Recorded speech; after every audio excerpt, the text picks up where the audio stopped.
ఒక అద్భుతమైన అవకాశం పర్యాటక రంగానికి. ఇది 140 దేశాలకు సంబంధించిన ప్రతినిధులు అందరూ మన హైదరాబాద్ రాష్ట్రానికి 25-26 రోజులు ఉండబోతున్నారు. మే 7th నుంచి మే 31st వరకు ప్రపంచ దేశాలన్నీ మన నగరంలో, మన ప్రాంతంలో, not only in Hyderabad, Warangal 1000 స్తంభాల గుడి కావచ్చు, రామప్ప గుడి కావచ్చు, పర్యాటక ప్రాంతాలు ఏవేవైతున్నాయో తెలంగాణ రాష్ట్రంలో అన్ని వాళ్ళు పర్యటించబోతున్నారు. తెలంగాణలో ఉన్న ప్రసిద్ధి చెందిన పర్యాటక క్షేత్రాలన్నిటి దగ్గర ఈ ప్రపంచ అందగత్తెలు ముందర అక్కడికి వచ్చి అక్కడ మిస్ వరల్డ్ కాంపిటీషన్స్ మన రాష్ట్ర ప్రభుత్వం నిర్వహించబోతుంది. ఎంత గొప్ప అవకాశము!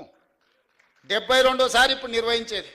72 సార్లలో ఒక్కసారి అమితాబ్ బచ్చన్ ముంబైలో నిర్వహించాడు. 70 సార్లు ఇతర దేశాలలోనే జరిగింది. 72వసారి మన తెలంగాణ రాష్ట్రం ప్రపంచానికి ఆతిథ్యం ఇవ్వబోతుంది.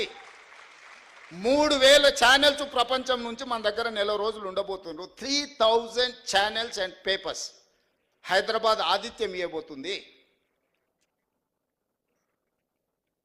గ్లోబ్లో హైదరాబాద్ ఒక ల్యాండ్ మార్క్ కాబోతుంది.